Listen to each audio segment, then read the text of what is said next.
परमाराध्य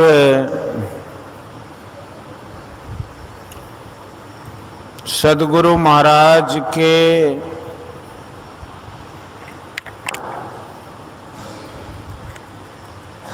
प्रवचन का पाठ महर्षि में ही सत्संग सुधा सागर से प्रवचन संख्या 174। राम कैसा है। धर्मानुरागिनी प्यारी जनता, मैं कोई व्याख्यान दाता, बहुत विद्वान आदि नहीं हूं। मैंने अपने गुरुजी के पास में बैठकर जो थोड़े समय सत्संग का वचन सुना है, उनके वचन से जो जाना है, उसी जानने पर मैं कहता हूं। और यह अवश्य है कि अपने वाक्यों में कहता हूं, क्योंकि उनका वाक्य स्मरण नहीं है, भाव स्मरण है। उन्होंने कहा था कि मनुष्य कल्याण चाहता है। मनुष्य ही क्या, प्राणी मात्र कल्याण चाहते हैं। यह उनके भाव में, भाव से जाना जाता है। जो बोल नहीं सकते लोग संसार के सुख में कल्याण खोजते हैं, किंतु आज तक पौराणिक व ऐतिहासिक वर्णन नहीं है कि वे संसार के पदार्थों से कल्याण पा गए। कल्याण का अर्थ है कि वासना का क्षय हो जाए और किसी प्रकार का चाहे आदि भौतिक व आध्यात्मिक कष्ट बाकी न रह जाए, नित्यानंद ब्रह्मानंद प्राप्त हो जाए, जिससे भिन्न होने का अवसर नहीं है। इसको संतों की वाणी में खोजो। संतों की वाणी में खोजने के लिए उनका संग करना होगा। यही सत्संग है। सत को प्राप्त करके साधक पुरुष संत हुए और सत की प्राप्ति के कारण वे भी सत हुए। उनकी वाणी सत है। सत को पाकर संत हुए, उनका वचन सत और उनका संग सत्संग है। हम लोग इसलिए संतों के वचन के अवलंब से सत्संग करते हैं। हम लोगों को अपना उतना ज्ञान नहीं है कि स्वयं कुछ कह सकें। कुछ लोग उकताते हैं कि सुना एक साधु आए हैं, उनका प्रवचन सुनूंगा, यहाँ तो गीत गाए गवाए जाते हैं। कबीर साहब, गुरु नानक साहब, गोस्वामी तुलसीदास आदि संतों के वचन जो हैं, उनके सामने मैं कुछ कहूं शोभा नहीं देता। संतों के ज्ञान प्राप्त करने के लिए संतों की वाणी का संग करो तथा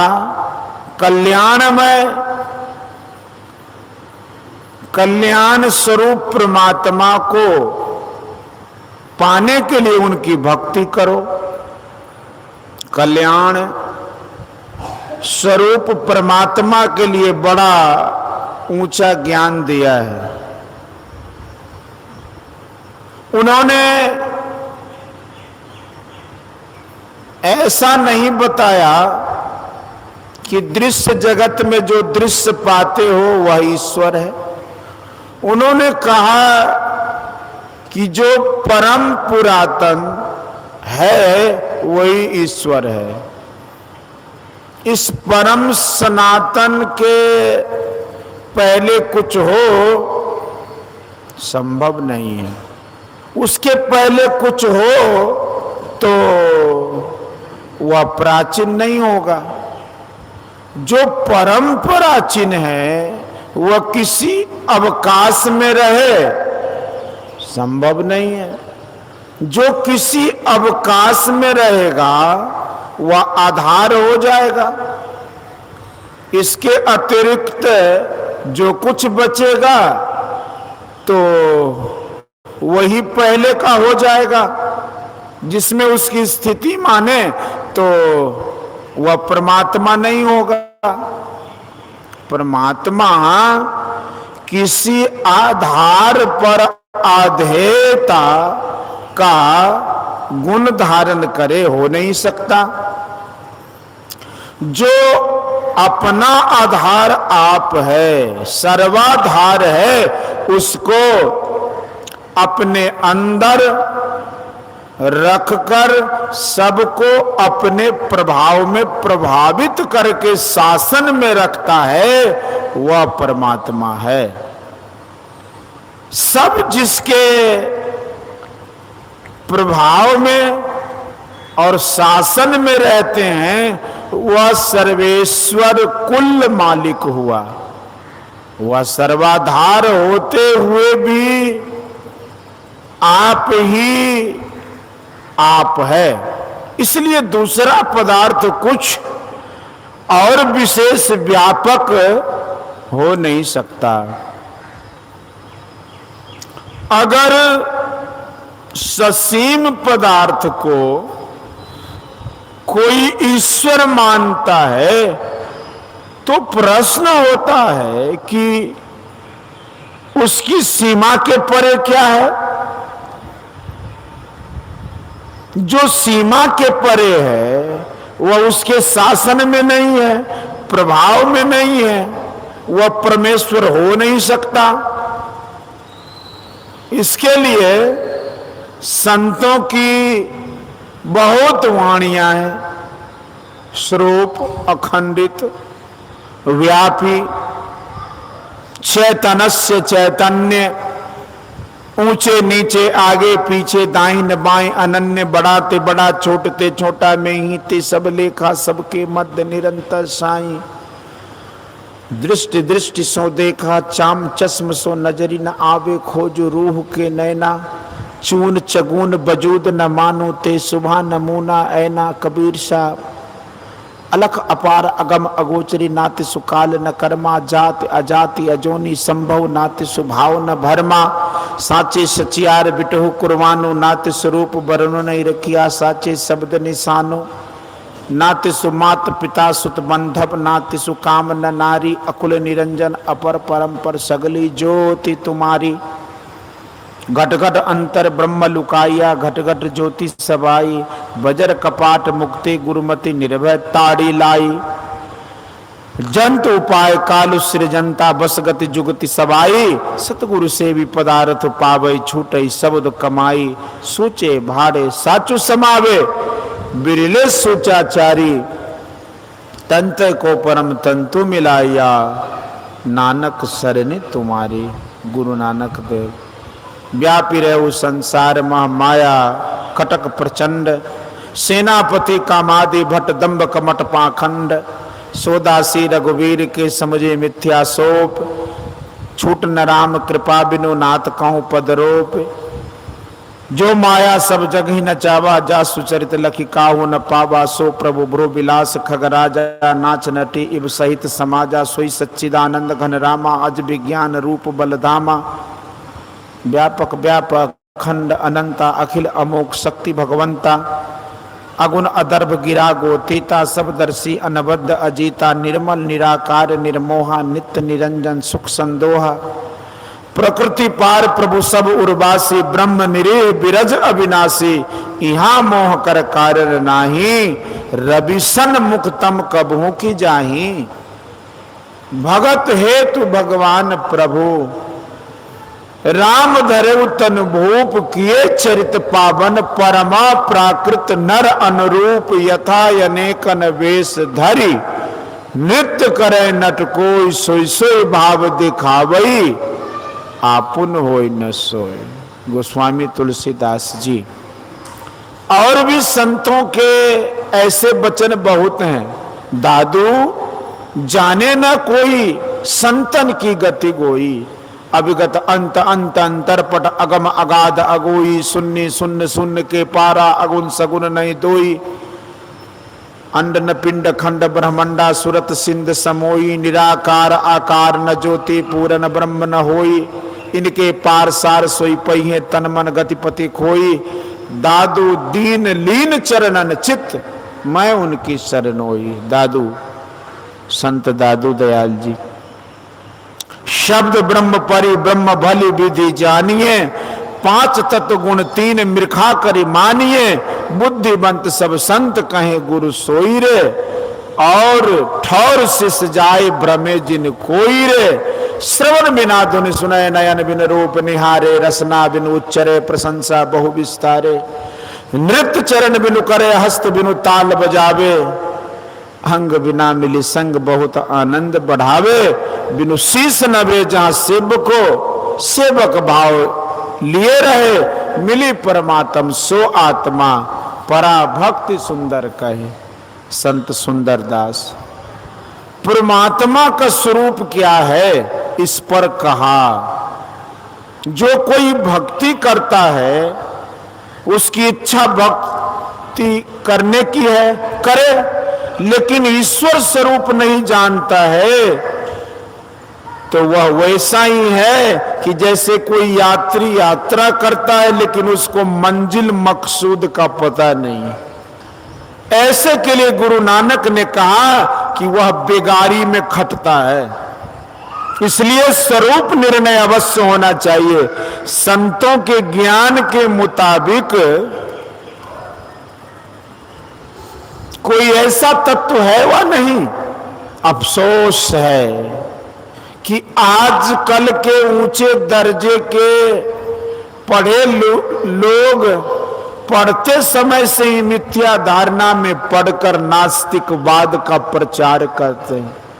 मुझे इसमें कभी विश्वास नहीं। संतों की वाणी में विश्वास है।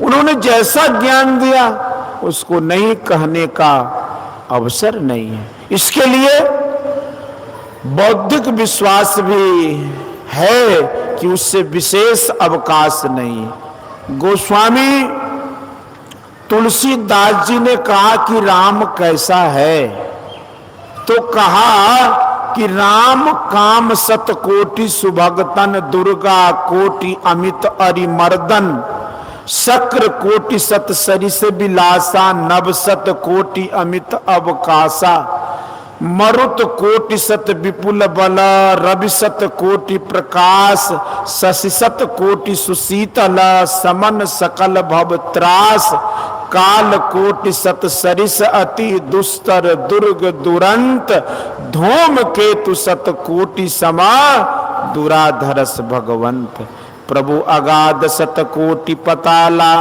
समन कोटि सत सरस कराला तीरथ अमित कोटि सत पावन नाम अखिल अग पूग न सावन हिमगिरि कोटि अचल रघुबीरा सिंधु कोटि सत सम गंभीरा कामधेनु सत कोटि समाना सकल कामदायक भगवाना शारद कोटि अमित चतुराई विधि सत कोटि सृष्टि निपुनाई विष्णु कोटि सत पालन करता रुद्र कोटि सत सम संघरता धनद कोटि सत सम धनवाना माया कोटि प्रपंच निधाना भार धरन सत कोटि अहिसा निर्बधि निरुपम प्रभु जगदीशा निरुपम न उपमा आन राम समान राम निगम कहे जिमि कोटि सत खद्योत सम रवि कहत अति लघुताल है यही भांति निज निज मति विलास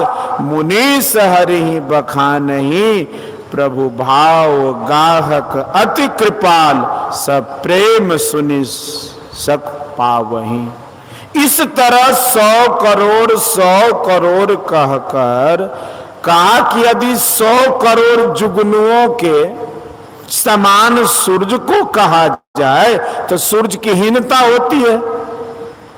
इसी तरह 100 करोड़ की उपमा जो राम के लिए दी गई, इससे राम की बड़ी हीनता होती है।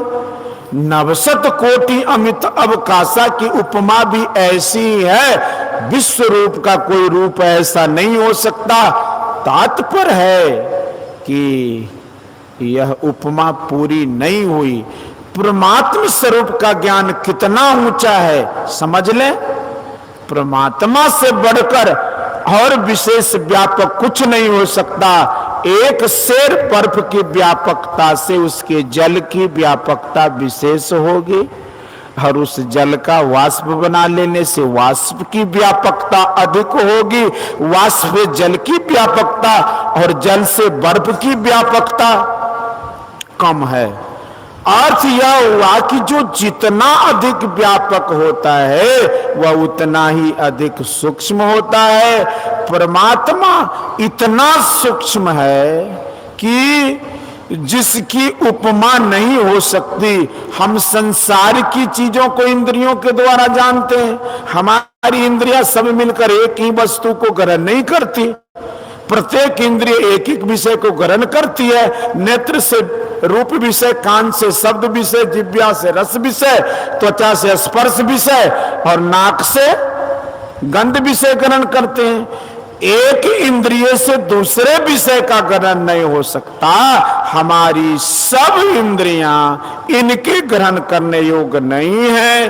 ये सभी स्थूल हैं। इस स्थूल यंत्र से सूक्ष्म तत्व का ग्रहण हो सकना पूर्ण असंभव है। आप विद्वानों के सामने क्या कहना। छोटी घड़ी में जितने कलपुर्जे होते हैं, बड़ी घड़ी में भी उतने ही। और छोटी घड़ी के कलपुर्जों को खोलने व लगाने के लिए जिन जिन यंत्रों की आवश्यकता होती है, बड़ी घड़ी के कलपुर्जों को खोलने व लगाने के लिए उन्हीं यंत्रों की आवश्यकता होती है। किंतु बड़ी घड़ी के यंत्रों से छोटी घड़ी में काम नहीं कर सकते। उसके लिए उस तरह के महीन यंत्रों की आवश्यकता होती है। इससे प्रत्यक्ष विदित होता है कि मोटे यंत्र से मोटी मोटी चीजों को ग्रहण करो और बारीक चीज के लिए बारीक यंत्र चाहिए। हमारी इंद्रियां मोटी मोटी हैं, परमात्मा परम सूक्ष्म है। इसलिए इन मोटी इंद्रियां से सूक्ष्म परमात्मा स्वरूप को नहीं ग्रहण कर सकते। इसलिए गोस्वामी तुलसीदास जी ने कहा है कि गो गोचर जहां लगी मन जाई, सो सब माया जानो भाई। राम स्वरूप तुम्हार वचन अगोचर बुद्धि पर, अविगत अकथ अपार नेत नेत नित निगम का। संतों की वाणी से जो परमात्मा स्वरूप निर्णय है उसको इंद्रियों से ग्रहण नहीं कर सकने के कारण उससे अगोचर अव्यक्त कहते हैं। भक्त इस पद तक पहुंचे तब मुक्ति, तब भक्ति पूरी होगी। इसी को पाकर कल्याण पाता है। देव धनुज मुनि नाग मनुज सब माया विवश विचारे, तिनके हाथ दास तुलसी प्रभु कहा अपन पोहारे। गोस्वामी तुलसीदास जी। देवताओं के लिए रामचरितमानस में कैसा लिखा है, पढ़ ले। आए देव सदा स्वार्थी, बचन कहीं जनु परमार्थी। कबीर साहब को संस्कृत नहीं आती थी। वे कहते थे देवता पितर भुइया भवानी, यह मार्ग 84 चलन की। तथा गुड़वा गुड़िया सूप सुपलिया, तज दे बुध लड़कैया खिलन की। श्रीमान डॉक्टर संपूर्णानंद महोदय जी ने गुड़वा गुड़िया का वर्णन किया, किंतु सूप सुपलिया नहीं कहा। लेकिन दोनों सम ही है। यह स्थूल उपासना की बात है। गोस्वामी तुलसीदास जी ने यह भी कहा है कि पात पात के सींचबो, बरी बरी के लोन, तुलसी खोटे चतुरपना, कली डह के कहू कोना। इसमें आप ठगे जाएंगे। बरी बनाने में एक बरी को अलग अलग नमक देने से, एक एक बरी को अलग अलग नमक देने से किसी बरी में नमक ठीक हो, किसी में अधिक हो, किसी में कम हो, असंभव है। लेकिन बेसन में ही नमक दे देते हैं, दे देने से सब में बराबर रूप से रहेगा।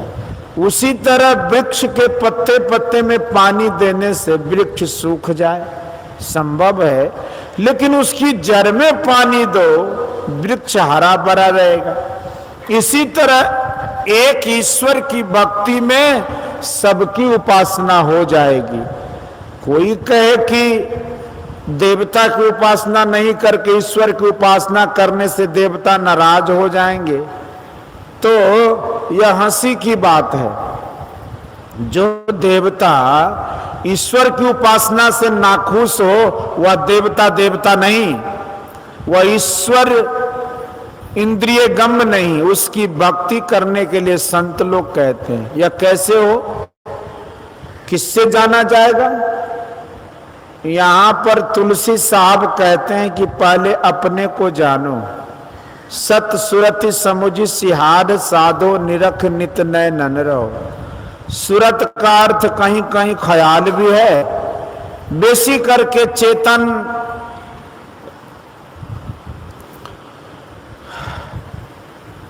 आत्मा अर्थ लिखा है। अनुराग सागर में लिखा है कि आदि सुरत सतपुरुष ते आई, जीव सोहम बोलिए सो ताई। उनका यह पारिभाषिक शब्द है। दादू दयाल जी के शब्दों में है कि सुरत सिंध समोई, परमात्मा इतना व्यापक है कि सूरत का समुद्र भी उसमें समाया हुआ है। चेतन आत्मा सत्य है, उसको जानो। मैं हूं सबको ज्ञान होता है, मैं नहीं हूं या किसी जीवित को ज्ञान नहीं होता। शरीर है, शरीर पर कपड़ा है, इसका ज्ञान सबको है। लेकिन मैं हूं सो नहीं पहचानते। शरीर को देखकर पता चलता है कि जैसा कि वानर राज की रानी तारा से श्री राम ने कहा था कि छितजल पावक गगन समीरा, पंच रचित अति अधम शरीरा। यह शरीर 5 तत्वों से मिलकर बना है, पृथ्वी जल अग्नि वायु और आकाश। ये सभी अज्ञानमय पदार्थ हैं। इन अज्ञानमय पदार्थों के मिलन से ज्ञानमय पदार्थ हो गया, यह विश्वास करने योग्य नहीं है। इसका भी प्रचार होता है। मैं कहता हूं कि आप पानी, चीनी और सौंफ मिलाकर शरबत बना लीजिए, किंतु उसमें नींबू नहीं डालिए, तो क्या उस शरबत में नींबू का स्वाद और गुण आ सकता है? आप जिस मिक्सचर दवाई में क्यूनाइन नहीं मिलाते हैं, तो उस औषधि में क्यूनाइन का गुण आ जाता है क्या? यदि नहीं, तो सब अज्ञान में पदार्थों से मिलने से चेतन हो जाए, यह भी विश्वास करने योग्य नहीं है। श्रीमद् भगवत गीता में अपरा और परा प्रकृति का वर्णन किया गया है। इन दोनों प्रकृतियों से रचना होती है। यहां शरीर और इंद्रियों को पहचान लेते हैं। मैं कहता हूं कि मेरा शरीर, मेरा मन, मेरी बुद्धि आदि कहकर जानता हूं कि ये सब मेरे हैं, मैं इन सब का मालिक या इनमें शक्ति प्रदान करने वाला हूं, अथवा अपना स्वरूप जो चेतनमय है उसका ज्ञान इंद्रियों से नहीं होता। मैं स्वयं अव्यक्त हूं, परमात्मा तो अव्यक्त है ही। कितने कहते हैं कि अव्यक्त में कैसे लगूंगा। मैं कहता हूं कि आप भी अव्यक्त हैं और परमात्मा भी अव्यक्त। अव्यक्त को अव्यक्त पकड़ेगा, ग्रहण करेगा। कबीर साहब कहते हैं कि ऊंचा महल अजब रंग बंगला, साईं की सेज वहां लागी फूलन की, तन मन धन सब अर्पण कर वहां सुरत समार पड़ू पैया सजन की। कहे कबीर निर्भय हो हंसा, आ कुंजी बता दियो ताला खुलन की। इसकी कुंजी संतों के पास है, लेकर खोलिए। गुरु नानक ने कहा है कि घट घट अंतर ब्रह्म लुकाइया, घट घट ज्योति सबाई, बजर कपाट मुक्ते गुरुमति निर्भय तारी लाई। कैसे ग्रहण करोगे? तो कहा कि गुरुमुख अर्थात गुरु की आज्ञा के अनुकूल चलने वाला निर्भय ध्यान लगाता है, और जिस आवरण के कारण दर्शन हम नहीं पाते हैं उस आवरण को तोड़ देता है। उसको तोड़ने व खोलने की युक्ति है। जब तक युक्ति नहीं मिली है तब तक क्या करें? उसकी खोज कीजिए। खोज करने में रहने पर भी उस ओर आपका ख्याल है। एक कथा मैं कहूं,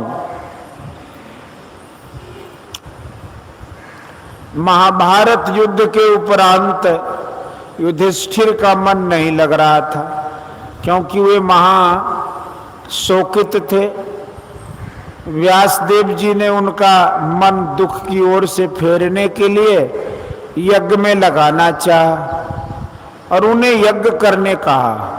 युधिष्ठिर ने कहा कि यज्ञ करने के लिए हमारे पास धन कहाँ?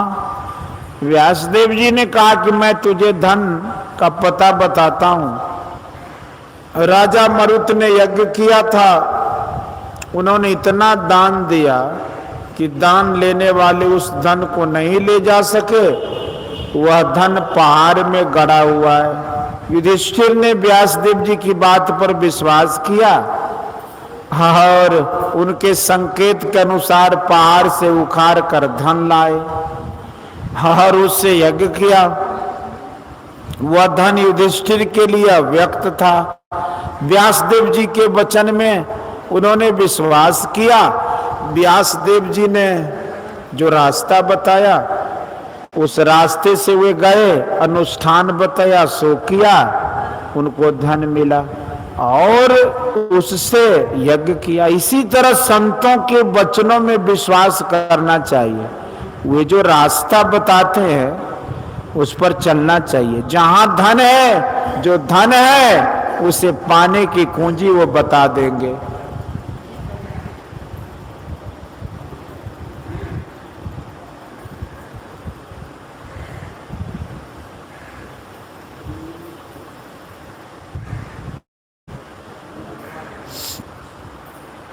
इंद्रियों से ही वियुक्त होकर केवल दशा में रहकर उस अव्यक्त को पा सकते हो। तुम भी अव्यक्त और परमात्मा भी अव्यक्त है।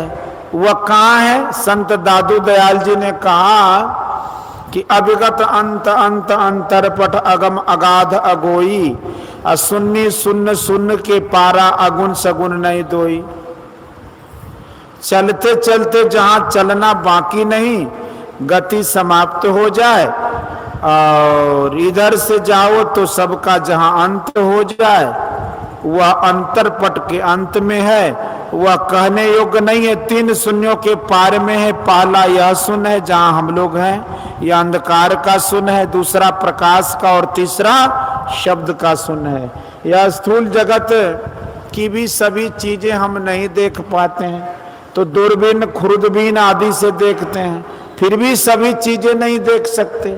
सूर्य को अन्य किसी प्रकाश से हम नहीं देख सकते, सूर्य को सूर्य के प्रकाश से ही देखते हैं। उसी तरह ईश्वर को ईश्वर की ज्योति से ही देख सकते हैं। गुरु नानक साहब ने कहा कि घट घट अंतर ब्रह्म लुकाइया, घट घट ज्योति सभाई, बजर कपाट मुक्ते गुरुमति निर्भय ताड़ी लाई। सूर्य की ज्योति को देखकर जैसे सूर्य को देखते हैं, उसी तरह ईश्वर की ज्योति आपके अंदर है। इसके द्वारा ईश्वर को पहचानिए। अंदर में कहा, बाहर में क्यों नहीं जाने कहा? इसलिए कि बाहर में आप इंद्रियों के संग रहेंगे और अंदर अंदर चलने से आप इंद्रियों से छूटते जाएंगे। जागृत और स्वप्न के बीच में एक अवस्था होती है जिसे तंद्रा कहते हैं। उस समय एक सरूर चैन मालूम होता है और मालूम होता है कि शक्ति भीतर की ओर खींची जा रही है। धीरे धीरे शक्ति भीतर सिमट जाती है, स्वप्न में चले जाते हैं। उस समय यदि आपके मुख में मिश्री का टुकड़ा है और स्वप्न देखते हैं कि नीम का पत्ता खा रहे हैं, तो मिश्री का मीठा स्वाद नहीं लगकर नीम का कड़वा स्वाद मालूम होगा। इससे जाना जाता है कि अंदर प्रवेश करने से इंद्रियों से छूटना होता है। इंद्रियों के ज्ञान से छूटकर जहां आप अकेले होंगे वहीं ईश्वर दर्शन होगा।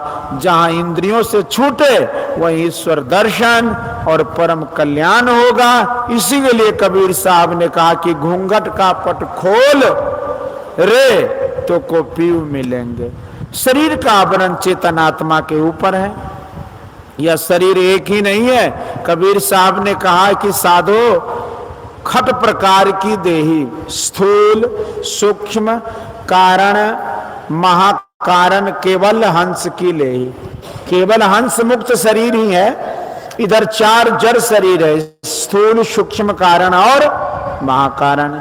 संत दादू दयाल जी ने कहा कि नीके राम का तुम्हें बपुरा, घर माहे घर निर्मल राखे, पंचो धोए काया कपरा। स्थूल शरीर को स्नान और अंतःकरण की पवित्रता से पवित्र करते हैं। स्थूल से सूक्ष्म निकल जाए तो सूक्ष्म शरीर पवित्र हो जाएगा। संत दरिया साहब बिहारी ने कहा है कि भीतर मैल चहल के लागी, ऊपर तन का धोबे है।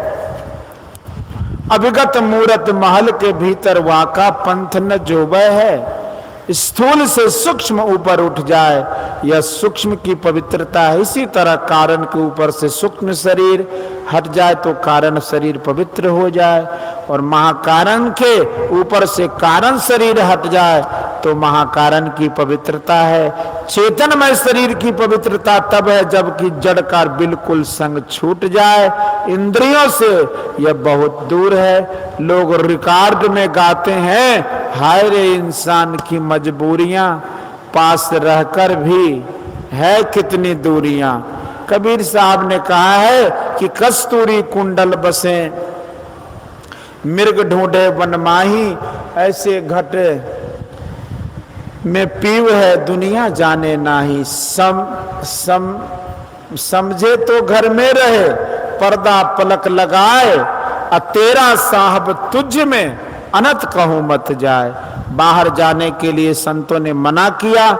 सुनाए तकी न जाइयो जिन्हार देखना, अपने में आप जल बये दिलदार देखना।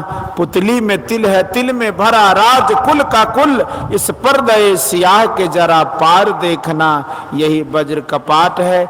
इसकी युक्ति बताते हैं कि पुतली में तिल है तिल में भरा, राज कुल का कुल। बाहर जाने की जरूरत नहीं, काम रोजगार करो, घर में रहो, लेकिन सत आचरण से रहो। शरीर में शरीर है, शरीर में शरीर है, शरीर में शरीर है।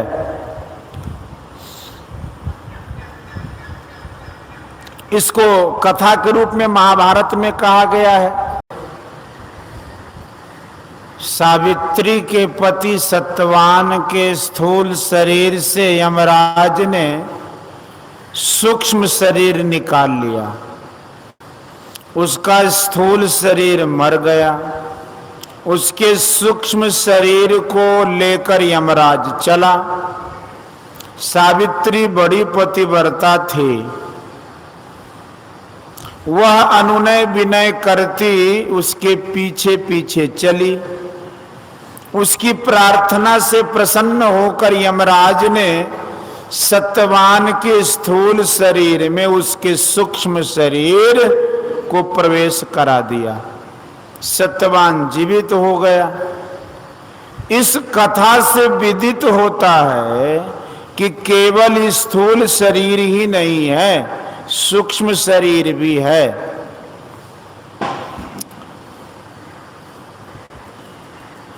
सूक्ष्म शरीर को ही लिंग शरीर कहते हैं। शरीर के अंदर शरीर है, इसको बाबा नानक साहब ने कहा है।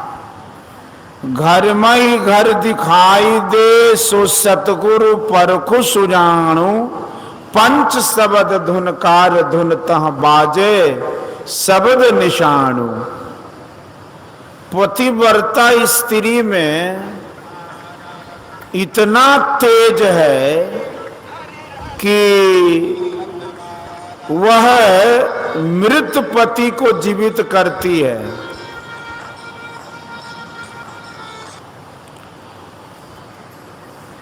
अंधे को आंख दिलाती है और राजभ्रष्ट को राज्य दिलाती है। इस कथा से यह सीखें कि स्त्रियां पतिव्रता हों।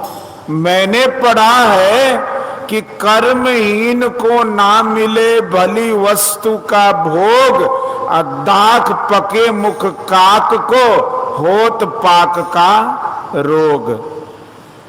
जो कर्महीन है अर्थात अच्छे कर्म जिसके नहीं है, उसको अच्छी चीज का भोग नहीं मिलता।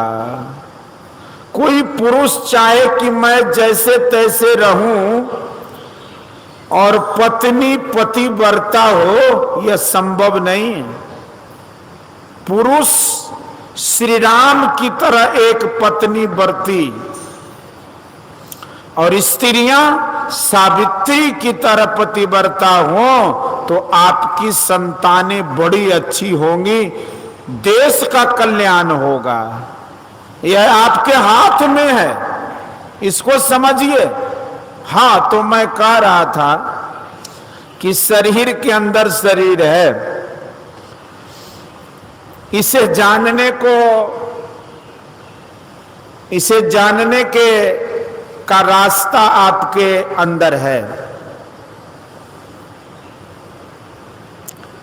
संत दरिया साहब बिहारी ने कहा है कि जान ले सत्य पहचान ले, सुरत साच बसे दीद दाना, खोलो कपाट वह बाट सहजे मिले, पलक प्रवीण दिव्य दृष्टि ताना। जो जहां बैठा रहता है वह वहीं से चलता है। इस तन में मन कहां बसे, निकस जाए कई ठोर, गुरुगम है तो परख ले नातर कर गुरु और, नैनो माही मन बसे निकस जाए नौ ठोर, गुरुगम भेद बताइया सब संतन सिरमौर। कबीर साहब, आप कहेंगे कि आप मन संबंधी बात कर रहे हैं, तो मैं कहता हूं कि मन जहां है, चेतन आत्मा भी वही है। इस समय हमारा संग मन के साथ ऐसा हो गया है जैसे दूध के साथ घी। ब्रह्मोपनिषद में भी लिखा है, नेत्रस्थं जागृतं विद्यात कंठे स्वप्नम समाविशेत, सुसुप्तं हृदयस्थं तो तुर्यं मूर्धनि संस्थितम। यहीं से चलना होगा। यह दसम द्वार भी है। यह द्वार दोनों नेत्रों के मुकाबले अंदर है। यही रास्ता सबके लिए है। ऐसा नहीं कि एक के लिए रास्ता और दूसरे के लिए दूसरा रास्ता। संसार में जितने आदमी हैं सब कोई एक ही रास्ते आंख से देखते हैं। सबके सुनने का एक ही रास्ता कान है। कितने कहते हैं कि लखनऊ आने के अनेक रास्ते हैं, इसी तरह ईश्वर के पास जाने के अनेक रास्ते हैं। मैं कहता हूं कि नहीं, रास्ता एक है और वह दसम द्वार है, वह दसवां द्वार है, शिव नेत्र है। यहीं से कोई चलेगा। कोई शिव उपासना, कोई शक्ति उपासना, कोई विष्णु उपासना आदि करते हैं तो कहते हैं कि अनेक रास्ते। मैं कहता हूं कि ये सहारे हैं, रास्ते नहीं हैं। यदि आप किसी स्थूल मूर्ति की उपासना तक ही रहे तो 84 से नहीं छूट सकते। यदि आप स्थूल उपासना तक ही रहे तो 84 से नहीं छूट सकते। स्थूल उपासना के द्वारा मन को कुछ एकाग्र किया जाता है और उसके बाद सूक्ष्म ध्यान में जाना होता है। सूक्ष्म में जाने से उसको चैन मिलता जाता है और ईश्वर की तरफ से अवलंब भी मिलता है। जो ते ही पंथ चले मन लाई, तो हरि काहे न हो ही सहाई। जैसे सूर्य को देखने के लिए उसकी रोशनी का अवलंब मिलता है, उसी तरह परमात्मा को पाने के लिए उसकी ज्योति मिलती है। केवल ज्योति ही नहीं, शब्द भी मिलता है। ध्यान बिंदु उपनिषद कहता है कि बीजाक्षरम परम बिंदु नादं तस्यो परिस्थितम स शब्दम चाक्षरे छीने निशब्दम परमम पदम तथा तेजो बिंदु परम ध्यानम विश्वात्म हृदय संस्थितम। तेजो बिंदु उपनिषद। इस ज्योति और शब्द को कैसे पकड़ा जाएगा? संत गुलाल साहब ने कहा है कि उलटी देखो घट में ज्योति पसार, बिनु बाजे ता धुनि सब होबे विकस कमल कचनार। पैठ पताल सूर शशि बांधो साधो त्रिकुटी द्वार। गंग जमुन के वार पार बिच भरतु है अमीय करार। इंगला पिंगला सुखमन सोदो बहत शिखर मुखधार। सुरत निरत ले बैठ गगन पर सहज उठे झनकार। सोहंग डोरी मूल गही बांधो मानिक बरत लीलार। कह गुलाल सतगुरु बल बड़ पायो, कह गुलाल सतगुरु वर पायो। भरो है मुक्ति भंडार। उलटी देखो घट में ज्योति पसार।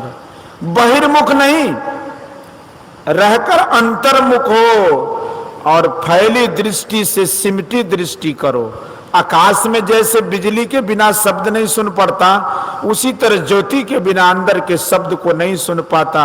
जो अंतर में प्रवेश करके ब्रह्म ज्योति को पाता है वही ब्रह्मनाद को पाता है। यह रास्ता छुरे की धार के समान सूक्ष्म है। छुरस्य धारा निस्ता दुरत्तया दुर्गम पथस्तत् कवयो वदन्ति। कठोपनिषद और मंडल ब्राह्मणोपनिषद में भी सूक्ष्म मार्ग का अवलंबन करने कहा है। निद्रा भय आदि जहां जीव जंतु हैं, हिंसा आदि तरंग वाले, तृष्णा रूपी भंवर वाले, स्त्री रूपी पंख वाले संसार रूप समुद्र से तरने के लिए सूक्ष्म मार्ग का अवलंब करके सत्वादि गुणों को पार करके दोनों भावों के बीच में सच्चित आनंद तेज पुंज तारक ब्रह्म का अवलोकन करे। इसी को गुरु नानक देव जी ने कहा है कि भक्ता की चाल निराली, चाल निराली भक्ता केरी, बिखम मार्गी चलना, लबु लोभ अहंकार तजी तृष्णा, बहुत नाही बोलना, खनियूती की बालौनी की एतु मार्ग जंगा, गुरु प्रसाद जिन आपू तजिया हरि वासना समाणी, कहे नानक चाल भक्ता केरी, जुगहु जुग निराली। बारीक रास्ते पर सूक्ष्म मन जाए कोई कठिन नहीं है, चाहिए गुरु का यत्न। इतना पवित्र काम कौन करेगा? जो पंच पापों, झूठ, चोरी, नशा, हिंसा और व्यभिचार से नहीं बचेगा, वह इस रास्ते पर नहीं चल सकता। इसलिए संतों ने पंच पापों का निषेध किया। इसी को भगवान बुद्ध ने पंचशील का पालन करने कहा। जो अंतर पथ में चलता है उसमें आत्मबल आ जाता है, आता है, और उसकी पाप वृत्ति छूटती है। जो पाप वृत्ति को छोड़ता रहता है उसका अंतर में प्रवेश होता है, उसको आत्मबल मिलता है। इससे संसार में भी आनंदित रहोगे। कहे कबीर निज रहनी सम्हारी, सदा आनंद रहे नर नारी। आप ख्याल कीजिए कि जो पंच पापों से बचकर रहेंगे तो वे कितने शांत रहेंगे। यदि इसका समाज बन जाए तो वह कितना अच्छा समाज बन जाएगा और कितनी शांति मिलेगी। हमारे गुरु महाराज कहा करते थे कि सबसे ऊपर लिखो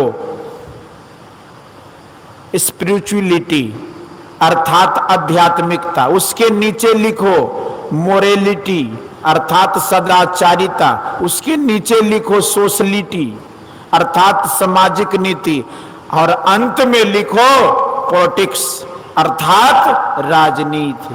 राजनीति को सुधार कर समाज को सुधारेंगे, ऐसा नहीं हो सकता। राजनीति को सुधार कर समाज को सुधारेंगे, ऐसा नहीं हो सकता। यह 1909 ईस्वी में हमारे गुरु महाराज ने कहा था। जो आध्यात्मिकता की ओर जाते हैं उनका सदाचार अच्छा होता है। जहां के लोगों में सदाचारिता अच्छी होगी वहां की सामाजिक नीति अच्छी होगी, और जहां की सामाजिक नीति अच्छी होगी वहां की राजनीति बुरी नहीं हो सकती। तब वहां साम्राज्य होगा, वहां राम राज्य होगा। आज स्वराज है लेकिन सुराज नहीं है, क्योंकि खल उद्यम बहुत है। जिमी सुराज खल उद्यम गयऊ, यह नहीं हो पाया है। लोग आध्यात्मिकता की प्रधानता दें, राज्य की शासन प्रणाली से भी इसके लिए बहुत सहायता मिले तो सभी सदाचार का पालन करते हुए शांति से रहेंगे और तब स्वराज में सुराज होगा। गुरु महाराज ने जो कुछ हमसे कहा था वही मैंने आप लोगों से कहा। आप लोग स्वयं बुद्धिमान, विद्वान और समझदार आदमी हैं। लेने योग हो तो लीजिए और नहीं लेने योग हो तो नहीं लीजिए, किंतु मेरी समझ से तो संतों के उपदेश लेने ही योग्य हैं। बाहर कहीं जाना नहीं है, अंदर ही अंदर चलना है। इसमें किसी को उजूर नहीं होना चाहिए। कोई कहे कि सत्संग कर लिया, समझ लिया, बारंबार सत्संग करने से क्या लाभ? तो जानिए कि बारंबार के सत्संग से ध्यान करने में प्रेरणा मिलता है, प्रेरण मिलता है। भगवान बुद्ध ने कहा कि स्मरण के लिए नहीं दोहराना धब्बा है। सुचरित्र से रहिए, ईश्वर भजन कीजिए तो लेने योग बातों हो, जो लेने योग बातें हो आप लीजिए और लेने योग बातें नहीं हो तो नहीं लीजिए। किसी का किसी पर जोर नहीं है। मैं समझता हूं कि ऐसी कोई बात मैंने नहीं कही होगी जो अनुचित हो, इसलिए बात को ग्रहण कीजिए, अपना कल्याण कीजिए। बोलिए श्री सद्गुरु महाराज की जय। यह प्रवचन उत्तर प्रदेश अंतर्गत लखनऊ में दिनांक 2/4/1962 ईस्वी को रात्रिकालीन सत्संग में श्रीमान गंगाचरण लाल महोदय के निवास स्थान पर हुआ था।